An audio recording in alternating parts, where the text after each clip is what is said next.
Good afternoon and welcome, everyone. My name is Angie Barker Jackson, and I am the Vice President for Institutional Advancement here at Berkeley School of Theology. We are so delighted you have joined today's First Friday Lunch and Learn session. This is April already in this year of our Lord, 2025. If you haven't already done so, I invite you to introduce yourself in the chat and just, tell us where you are so that we get a sense of the geography of this group today. If it's mealtime or snack time where you are, feel free to enjoy that while we're together. Just keep yourself muted if you would, please.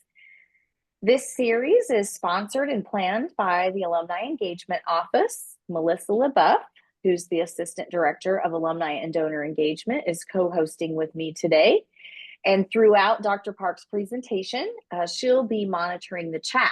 So if you have questions or ideas to put forth for Dr. Park, feel free to drop those in the chat, and he will check with us periodically for those questions to enrich our discussion. As always, Melissa is your source for information about First Friday Lunch and Learns and all alumni events. Thank you, Melissa. These Lunch and Learns are designed with three purposes in mind: learning, connecting, and being. And each month, as you know, we feature a different topic and a new guest. Our hope is that the topics will stretch and challenge our minds, that will connect and reconnect with others in the BST family, and that this will be a space of radical belonging. I am pleased today to introduce our special guest, Dr. Sang-Yil Sam Park. Dr. Park is an ordained United Methodist pastor who has served churches in various settings throughout the U.S. for the past 30 years. Originally from Korea, where he became a Christian after a conversion experience in high school, he came to the U.S. as a student in 1991. Dr. Park holds degrees from Methodist Theological Seminary in Seoul, Drew University, and the Graduate Theological Union. He is a professor of preaching and the director of the Doctor of Ministry program here at BST. He's also a core doctoral faculty in the PhD program of the GTU. I want to share a quote with you from Dr. Park's bio, because I find it really inspiring and I think it's related to the topic today. So when asked about his philosophy on seminary education and ministry training, Dr. Park says this, and I quote, "I believe that seminary class is a lab in which our faith and scholarly work come together on equal levels. Any lecture or debate not emerging from one's faith makes it hollow. And any endeavor to keep one's doctrinal or dogmatic stance, not allowing a critical evaluation, makes it irrelevant to today's multifaceted world. Today's world asks us more desperately than any time before to have open minds, love and tolerance toward those who are different from our own in culture and faith. Seminary education is an opportunity in which we learn together to grow both in faith and academic discipline to meet the needs of a desperate world. A preacher for decades, I enjoy the privilege of being in a pulpit. I can't imagine myself not in the pulpit each Sunday. But this holy office of preaching always comes to me as something new and challenging." Dr. Park, we're delighted you've joined us today to discuss emotions and imagination in the context of Christian preaching. We look forward to your presentation. You have the floor. Well, thank you so much for this wonderful opportunity, and thank you for your introduction. And welcome everyone to this event. This is my first time to come and talk here. And then when Angela asked me about this, I think it was several months ago, and then I didn't give her answer right away because I had to think, I had to think, and then she when she pushed me, I said, how about this, and then I gave her just two words, emotions and imagination. And then she replied to me saying, well, I needed some more specifics. That's a very intriguing two words, but I need some more. And that is when I thought, okay, what am I doing here? And I thought about this these two important words, emotions and imagination, when we are talking about preaching, preaching theories. And um, over the years, when I taught my basic preaching classes, I always um, told students that um,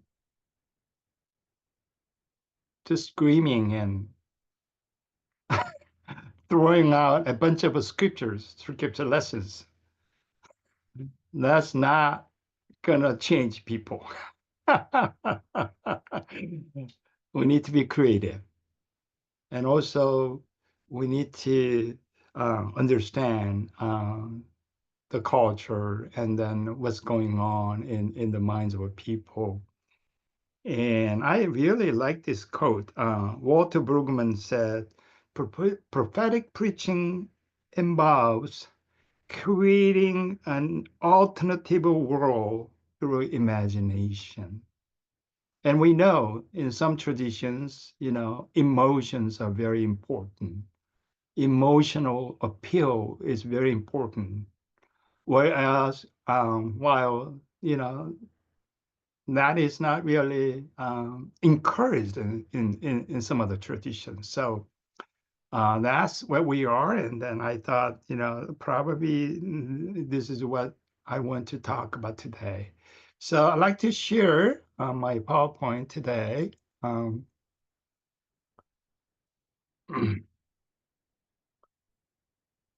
so the title is Emotions, Imagination, and Preaching. Um, I think I'm going to start with um, providing you a couple of titles, um, uh, some books that I kind of try to read. I didn't read all of them. I only read a few pages of each book, okay, for this. Okay. All right. So, how come it doesn't work? Okay. One book is about emotion. Elaine Fox, Emotion Science. It says cognitive and, let's see here, neuroscientific approaches to understanding human emotion. And the one is, it's just called Imagination, uh, published by University of California, Berkeley Press in the 70s, written by Mary Warner. These books are very expensive. That means these books are considered classic, I think. Okay, well, let's see here. And this particular book, The World of the Imagination, Sum and Substance, written by Eva Braun. This copy, this particular book, it was printed in 1991, and that is when I was in PhD program 30 years ago, I got this book. And then he was just sitting uh, uh, in the bookshelf in my study, and then the book was always telling me, "What about me? You're not really coming to me." So once in a while, I go back to this book, this 800-page book. Can you imagine? You know.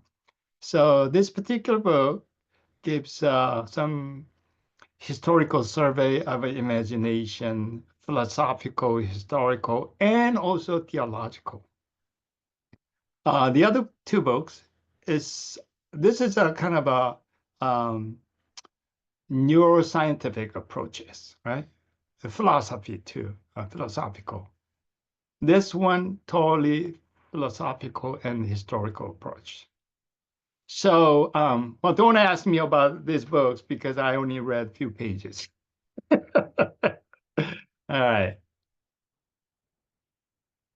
And then this is my dissertation that came as a book, and then I'm gonna use some of the page, some of the things that I have in this book. All right. This book, Elaine Fox said, emotions are. This is a statement she's making from the very first page. Emotions are at the heart of what it means to be human and alive.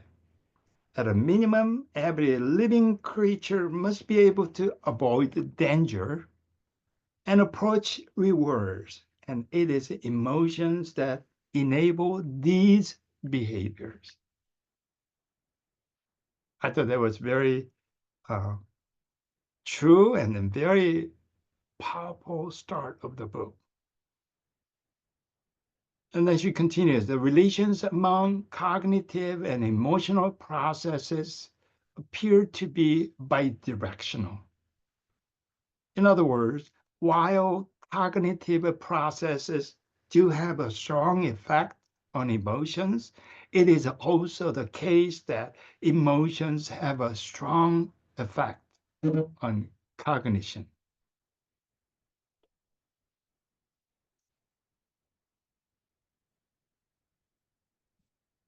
And then she continues, there are clear individual differences in the strength and persistence of emotion cognition interactions. At the extreme, people with emotional disorders, such as depression and anxiety, show stronger cognitive biases and brain responses towards certain types of emotional stimuli. Thus, a depressed individual is likely to selectively remember only negative experiences and may quickly forget more. I don't know how. I don't know how. Huh. Okay. Hold on one sec. I think the page. Um,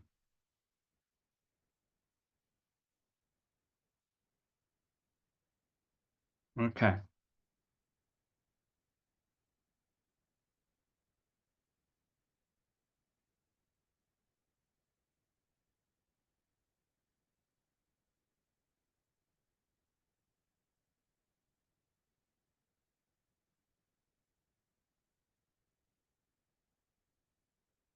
Hmm. So I think he says only negative experiences and may quickly forget more positive ones. All right. All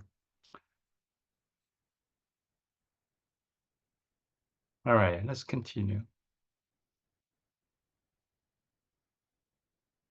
All right. So then the question that I had, what are emotions? And are emotions the same as feelings? So what do you think? I mean, I'd like to hear from you. What do you think about this? What would be your, what are emotions? Are emotions the same as the feeling? All right, let's continue. Different traditions, she said, different traditions offer different understandings. Some traditions say, she said, feelings are the most important part and salient aspects of emotions. It is how things feel that influences our thoughts and memories and determines our enjoyment or otherwise of different situations. Some other traditions say, while feelings are important, they may not be central to the understanding of emotions. A range of physiological, neural, and behavioral responses to a specific stimulus are more fundamental and often take place before feelings develop. An analysis of feelings is not likely to tell us very much about the core emotional responses that may occur before we experience any feeling. Very interesting. Two different schools.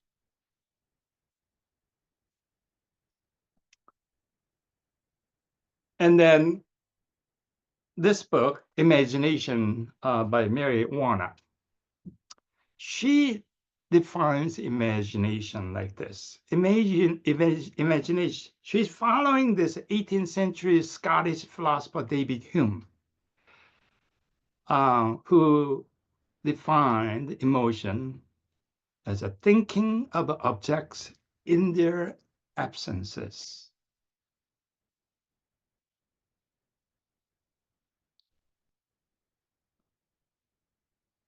And then she said, there is a power in the human mind which is at work in our everyday perception of the world. And it is also at work in our thoughts about what is absent. Each enables us to see the world, whether present or absent, as a significant, and also to present this vision to others for them to share or reject. And she said, this power is not only intellectual, its impetus comes from emotions as much as from the reason, from the heart as much as from the head. So in other words, imaginations and emotion, they are all connected.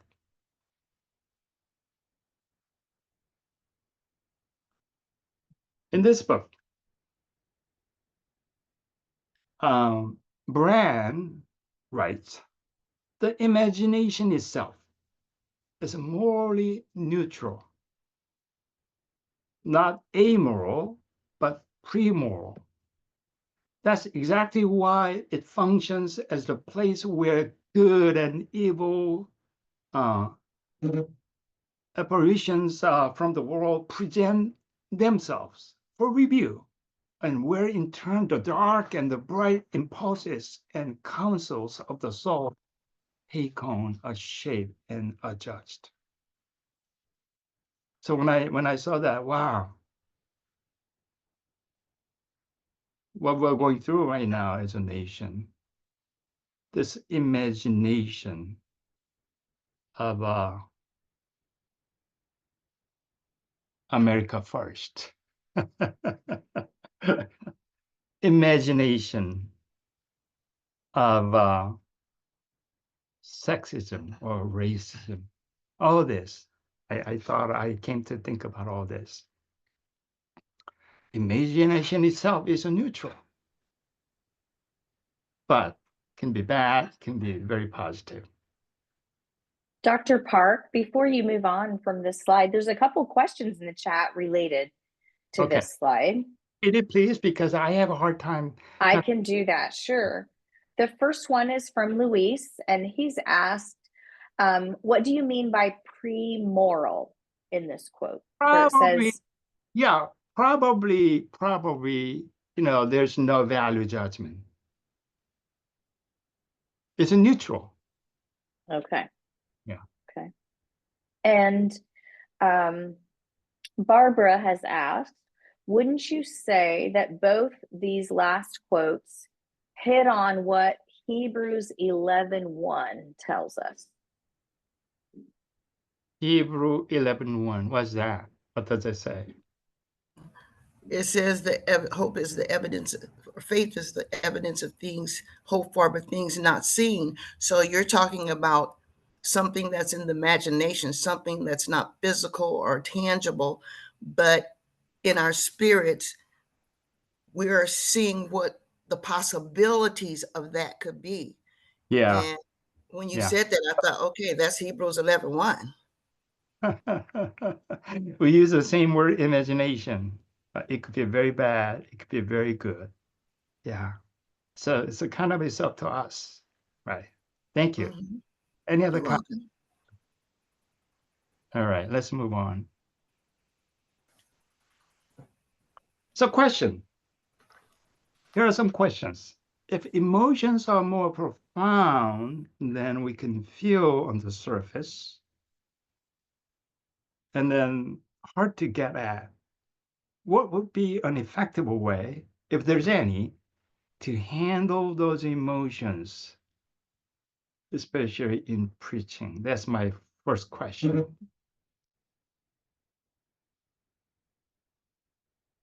People may laugh, people may look happy, people may say, I'm okay, I'm doing fine, everything's fine. But deep down in their heart, in the reality of their lives, they may not be doing well because emotions are really something deep in your psyche or deep in your identity. It's very hard to get at because sometimes those, especially those negative emotions, have been accumulated for years. So I gave here an example, Korean Han. So it doesn't really matter whether you are economically doing well or not.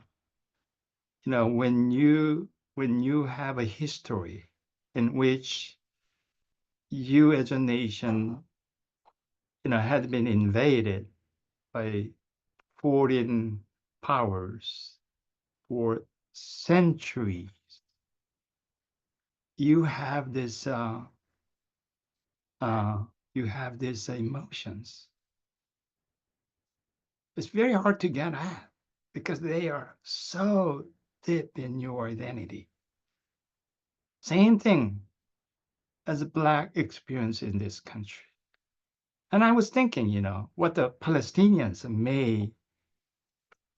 may have had deep in their heart, especially with all the fear right now with what's going on now.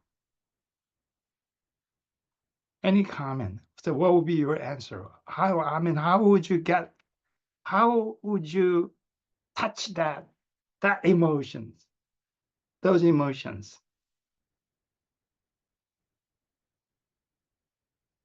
Yeah, this is very important question for all of us, especially as a preachers. All right. Did people put any question on the chat, Angela? There's not a new question in the chat right now. Good. I'm curious. This makes me Go ahead. curious, though, Dr. Park. Can I ask the question, or I wonder what you think about the practice for a preacher to be not unboundaried. So hear me, not unboundaried, but very authentic and real about their own emotions. And how do you feel about a preacher, being real so that their parishioners and those who are receiving the word from them, can likewise identify with those emotions and also feel like they're seen and heard by another human being who has, deep feelings, etc. Will you say a word about that? Well, I assume probably emotions are complicated, probably personal and collective, and and then sometimes you may not know what they are. You're dealing with something that you don't know, probably. Right. Nobody ever tried to identify those. I guess that's the human beings. We sometimes we don't know what we are dealing with. Complicated. All right, let's move on. And then I really, like Henry Mitchell, he passed away a few years ago, and then he was one of the first African American uh, scholars in preaching, and I think his preaching theory is part of my dissertation, PhD dissertation. And then this is what he said. Henry Mitchell said, biblical and holistic preaching is one that addresses the totality of human beings, the cognitive, intuitive, and emotive consciousness. Nonetheless, it is on an emotional level which preaching has to focus in African American culture. He said, reason may make us straight the highway or prepare the path, Mitchell adds, but faith invades our lives through the intuitive and emotive sectors of consciousness. Even though he's talking about Black preaching, this is very important for my own culture.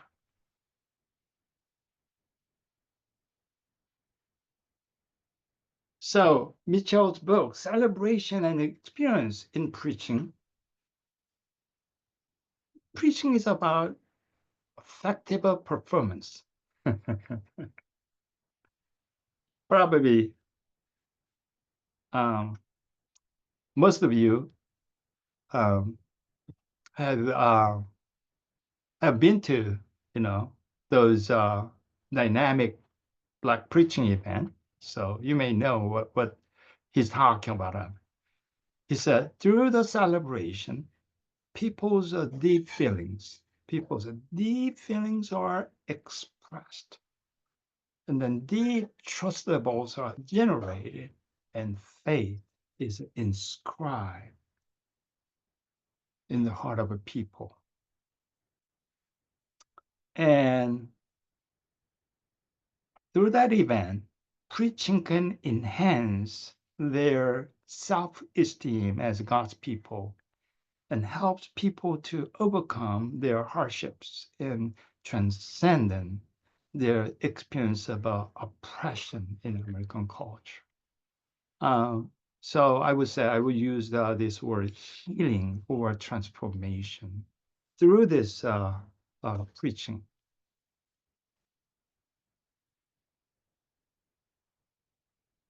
Then what makes sermons creative or imaginative? What would be your answer or suggestion? What makes our sermons creative?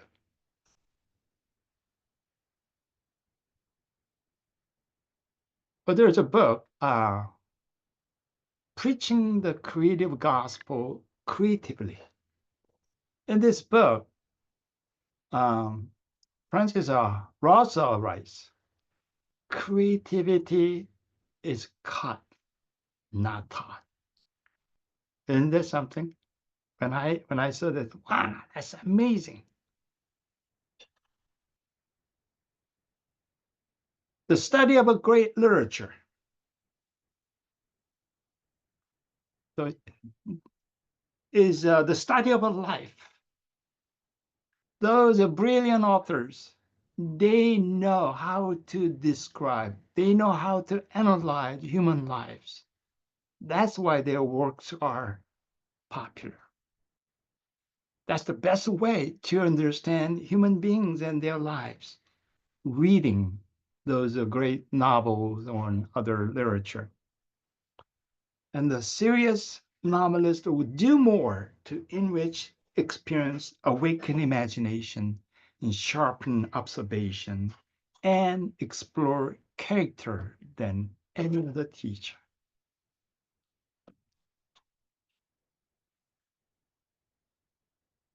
The Holy Spirit also provides new insight. He's talking about sanctification as Christians. So when we try to live a life by the guidance of the Holy Spirit, we have this insight. We have new eyes, spiritual eyes, through which we see the world. Use analogy to discern similarities between dissimilar things. And he also suggesting, try to use unrelated biblical text, bring them together, and then probably imagination will come out of those process. And also try to relate unrelated events in your life. That's interesting, right?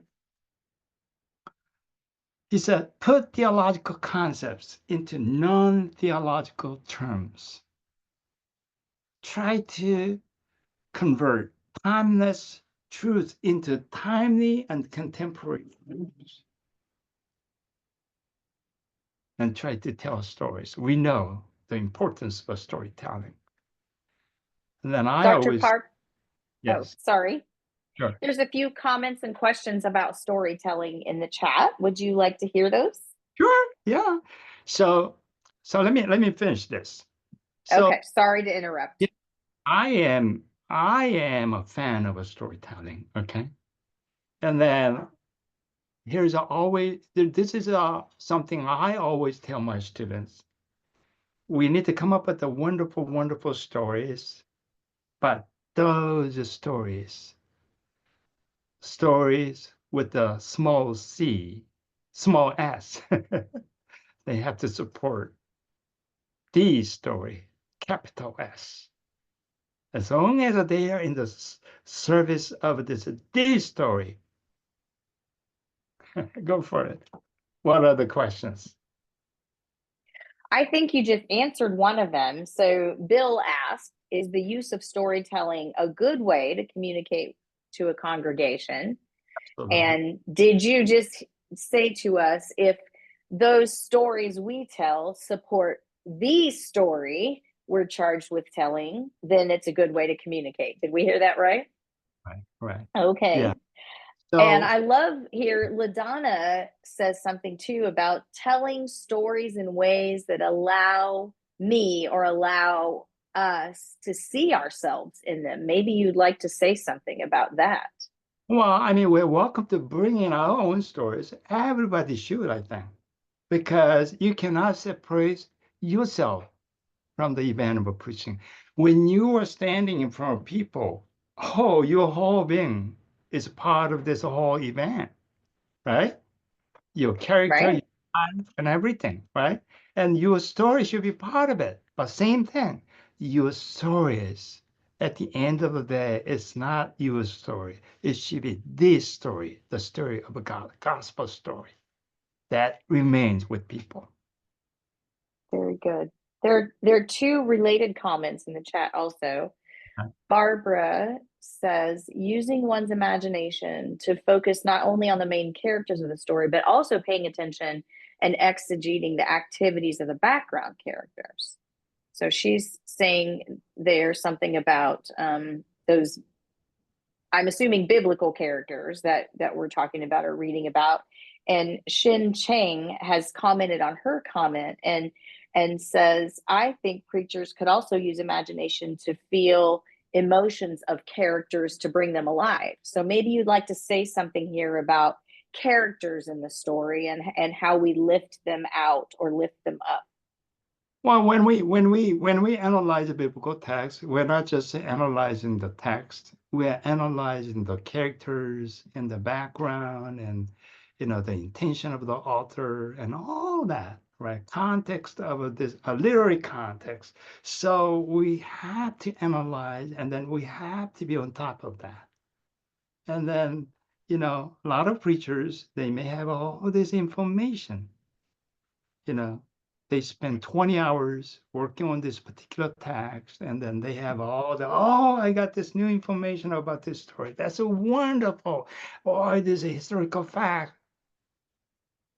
But that's not all. That's only half of it. We need to come up with a way to put all this insight into a story creatively. So it's not just preaching is not just about what to say. It is also about how to say. It's very important. So storytelling is very creative process, and you weave them together so that somehow, some way, all these stories that may be made of biblical information, all this information you harvest from the text and background, and then your own stories of the world, somehow they are all woven together, and then at the end, it is this story that stands out. Okay. All right. Okay. Okay. We have, there's one more comment in the chat right now related to the creativity quote that you shared some minutes ago, where it said, creativity is caught, not taught. And Sharon shares a little bit here, and so I'm going to offer what she shares to you and see what your response is. Okay. She says, I believe creativity is taught, not only caught. Seeing God as the creator and we being created in God's image provides everyone with creativity that can be learned that they have it within themselves. I understand. What do you say about that? Sure, I agree, because, this author especially emphasized the practice of writing your sermon. He said, there's no other way. You just keep writing. Writing, keep writing. And when you do that, when you sit down and write your sermon, the creativity comes along, and then you know how to change it, and then you find yourself, better one, right? So that means creativity, sure, it is learned as well. But this author,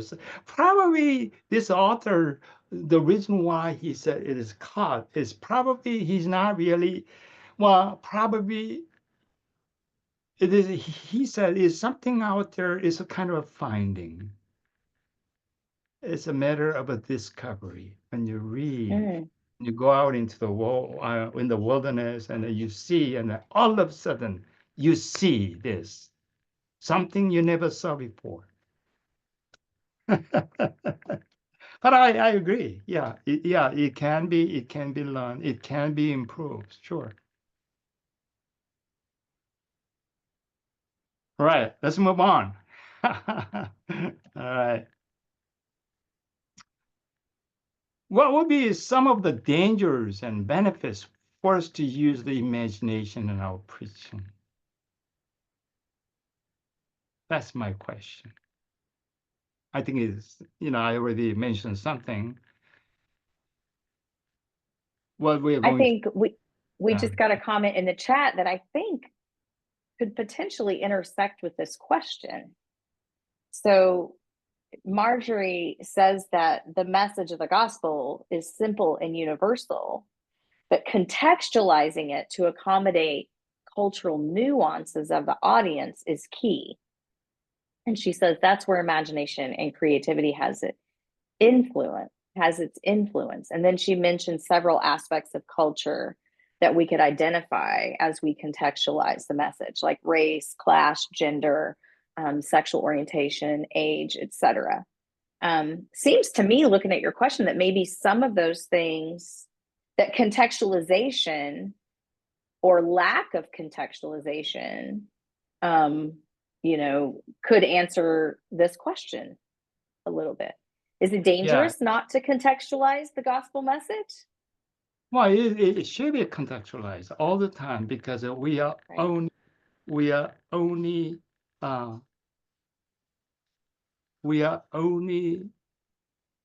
here in a particular context. Right.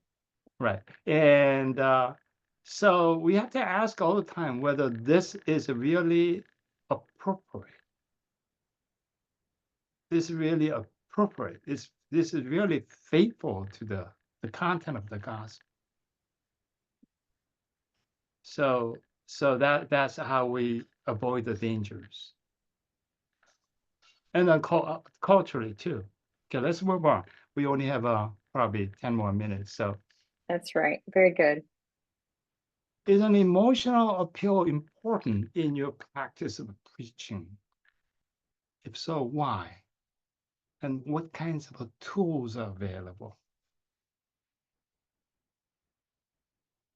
Anybody who has an idea, answer to this question?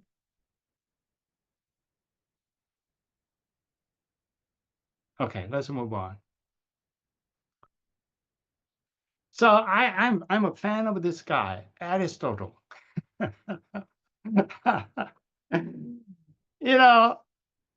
This figure, 4th century BCE, right? He already laid out everything. In a secular culture, he already laid out everything. Emotion, he said, emotions play a crucial role in persuasion. And he talks about, logos, ethos, and pathos. But out of all these three elements, he mentioned pathos as a powerful tool for persuading an audience. And then Augustine, he, building on Cicero, who was another rhetorician from Rome, Roman world, and then, Augustine says, 3 duties of every preacher: teaching, delighting, and moving. We understand teaching, we understand delighting, but how can we do this moving part? Plain sermon, good sermon, and great sermon is a moving part. If you want to be a great preacher, you need to focus on moving part. How do we do that? How do we make our preaching not only teaching, delighting, but also moving? How do we make our audience engage effectively in preaching? He is suggesting a plot. All right, plot. I'm going to just move past, okay?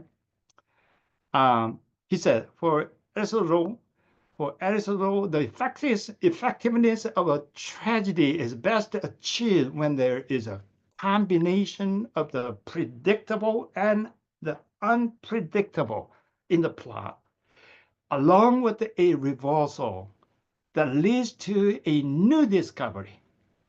This reversal elicits an emotional effect in the audience through the event. So I think I'm gonna go. Well, this is Jean Lowry. So this kind of a look, emotional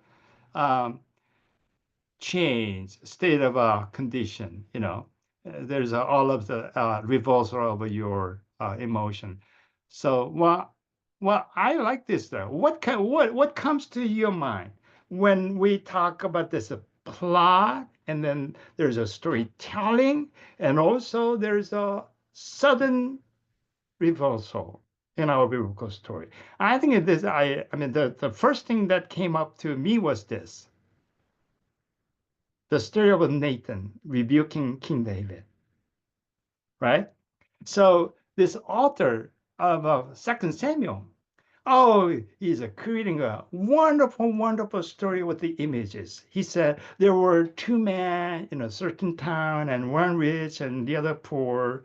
Now a traveler came to the rich man, and then you know the story. And David, hearing all that story, he was just so upset. And then there was a sudden reversal, right? Prophet Nathan said to him, "You are the man." So I think this is a good example to showing how the plot can be effectively used in our preaching. So narrative tools are important. We are not really manipulating, but we are using those techniques that are available to us, not only to bring people together, but we are trying to get at people's emotion, but also here imagination is a part of it.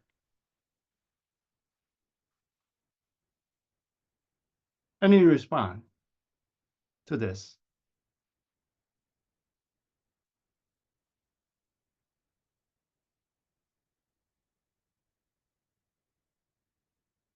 So chats, probably there are some questions coming. There are some comments in the chat. Right. Barbara suggests this is why we use a hermeneutical bridge, so that in our contextualization, we don't end up eisegeting the text instead of being true to what the author intended. LaDonna wonders about imagination taking us far afield from the integrity of the gospel, using as an example the misuse of the curse of Ham, or using the Gospel of John to support anti-Semitic rhetoric, etc. She says imagination has caused some preachers to denigrate Lot's wife, and so forth. And then some examples of reversal have been left in the chat. Joseph has been held up, Haman and Mordecai, Nebuchadnezzar, as other possible examples of stories with great reversals. Yeah, so I mean, again, when we use imagination is important. It is neutral. It is neutral. But what kind of a theology, what kind of ideology do I bring in this process? I think that's a question. That's why we need a sound theological background as a preacher. Yeah, sure. There are many, many other examples in the Bible that use the plot. In fact, gospel itself is a plot. Jesus' death and resurrection, right, is a part of the plot. Okay, here is the story of Joseph, story of Esther, story of Jonah, story of David and Goliath, story of Saul's conversion, and story of Jesus' resurrection. These are all. So when we talk about plot, biblical writers, they use those narrative techniques already, very creative way. So that's the thing. So when we preach, when we do exegesis, we not only pay attention to the content of the biblical text, we also try to look at this plot and the form and then the way things were described. So biblical text gives us the form and content of our sermon. The thing is, we need to have this open-minded attitude to listen to the text. When we read the text, in the past, we try to analyze the text. Now, our new homiletics teach us when we come to the text, we try to meet with the biblical text. The text analyzes us, and text shows us, and text bring us into the world, and then so that we could travel, and that we could see the beauty in that biblical world, literary world. Hopefully, this is something that has been helpful. Any last question, final thought? Been an hour almost. You timed it perfectly, Dr. Park. There's one final comment in the chat that I'll share with you, and then we'll move on to our conclusion. Marjorie has suggested combining predictable and unpredictable, finding the balance between those things as well. So with something familiar, and then we end with something we never expected. Very good. How much fun is that? Thank you, Dr. Park. We're so delighted that you came to share with us today, give us some tips and insights into our own preaching and new ways to listen to the preachers in our lives as well. So thank you again for discussing emotions and imagination in the context of Christian preaching. We have a couple of announcements before we log off today, as we always do. Next month's First Friday Lunch and Learn will feature Reverend Michelle Turek, the National Coordinator for Asian Ministries at American Baptist Home Mission Society. And the link to register for May is in the chat now. Thank you, Melissa. If you have discerning people in your life who are considering ministry and thinking about their own call, please refer them to BST for theological education. Every month, we host webinars for prospective students in both English and Spanish. The next English webinar is Tuesday, April 8th, From Tuition to Transformation, a conversation of financial aid and theological education. Dr. Derek Dowdy and I will be sharing with prospects on that evening. And then April 10th and April 15th are opportunities for those to learn in Spanish. And all inquiries can be directed to admissions@bst.edu. Two more announcements. Join BST's Center for Truth, Racial Healing, and Restorative Justice later this month on April 24th for the spring lecture. This spring's lecture will be given by Dr. Nazgul Gandnoosh, the Director of Research at the Sentencing Project. She'll be focusing her talk on the Second Look movement and its role in ending mass incarceration. If you'd like to learn more or register for that event in person or the Zoom webinar, you may do so at the link that Melissa dropped in the chat. And finally, if you are a BST alum or if you know a BST alum, please make plans to join us in person on Friday, May 16th for Hope in Celebration, a gathering of alums and graduates. This is a special night for the BST alumni community to welcome the 2025 graduates into the alumni family. The evening will include food, time for socializing, and a program.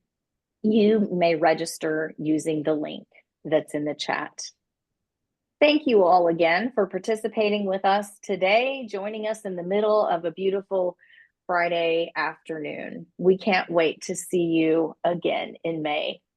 Take care and have the rest of your Friday and weekend.